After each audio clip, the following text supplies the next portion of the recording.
This will be a day long remembered. Now I am the master.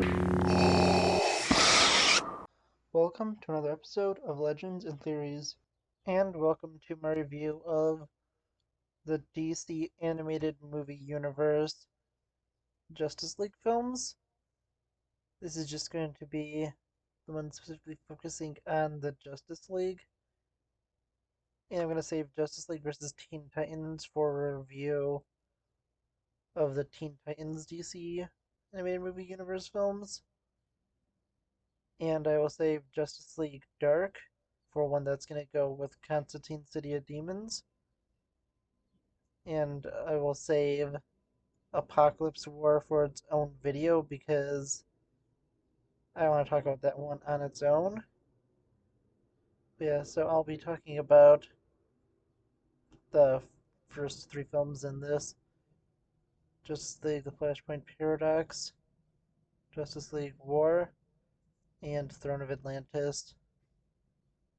And starting off with The Flashpoint Paradox, this is one that is only vaguely connected to the universe, and with it, the only major connection that it has is the Reverse Flash shows up later in the Suicide Squad film, and the Flash remembers the Flashpoint timeline by the point of Justice League Dark Apocalypse War. But there are a few inconsistencies between the two timelines and stuff that is contradicted in Justice League War. But so Justice League the Flashpoint Paradox, not to do with the Flashpoint Paradox in this, it's still a really good film.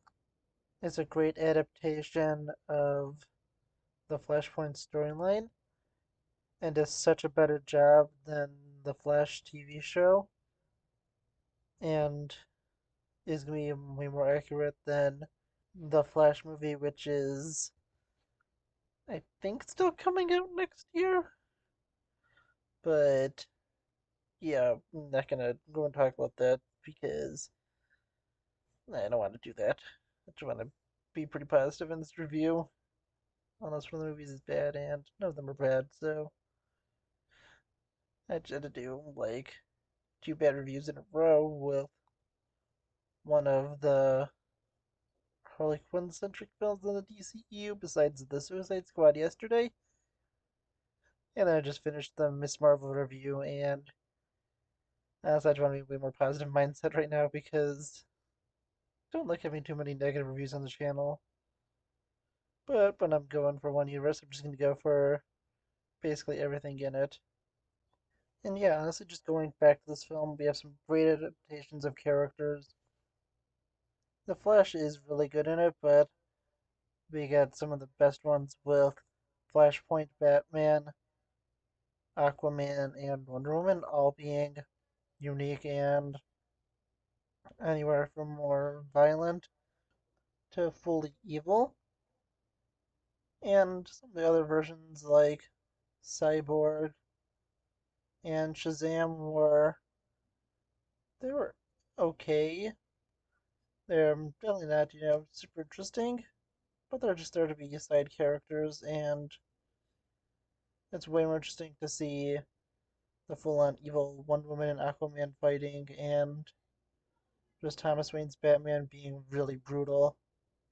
Reverse Flash plays such a great role in this, and yeah, it's just a really great film. There's also that amazing ending scene between the Flash and Batman, which is pulled right from the comics, and I think that was great. The only part, maybe didn't fully love is the opening, where we just get to see the Rogues fighting the Flash and the Justice League. And with that, that's honestly the only part of the film that I really didn't love, but the rest of it is such a great adaptation of the Flashpoint storyline. It was done really well. Moving on to Justice League War. That's another great film. It goes and starts to set up this new animated universe pretty well.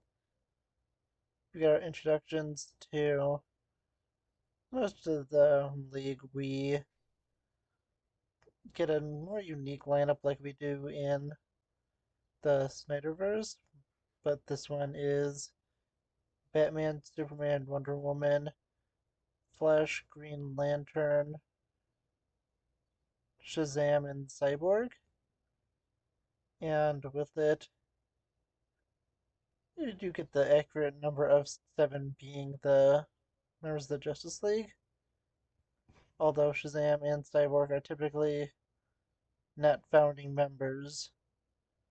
Although Cyborg has become one in 2 different versions, but this is mainly because those are both focusing on Darkseid and Apocalypse, so since Cyborg is so closely tied to that now, it makes sense to why he's being part of these stories and not being connected to the Teen Titans.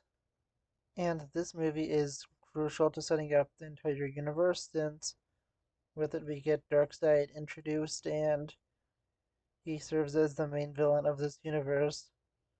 He acts as the Thanos and really is such an interesting villain.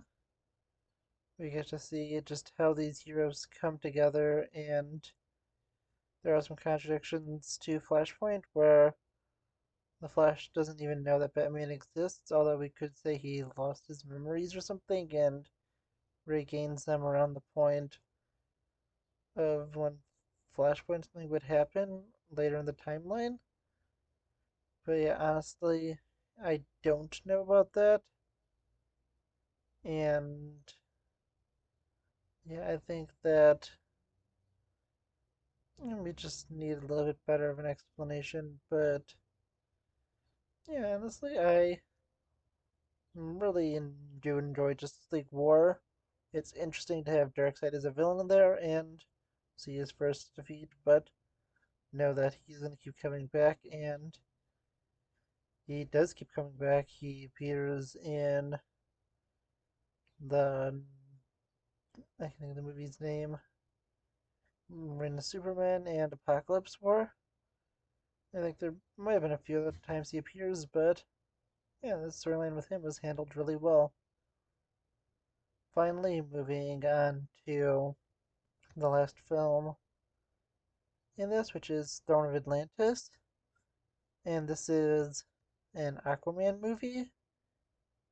And this is one just, based off of the Aquaman storyline.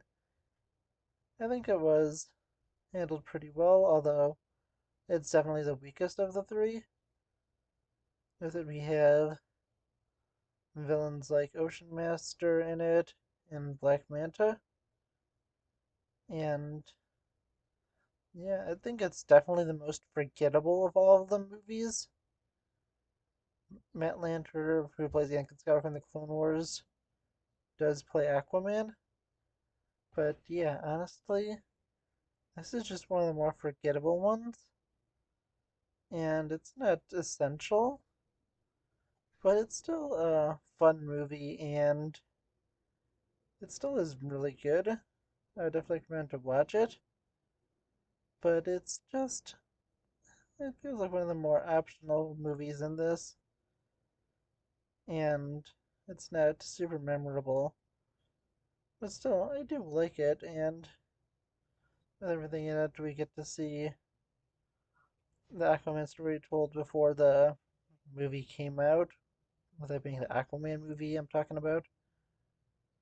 But yeah, honestly, I think they did a great job with this overall, and I want to know what you think.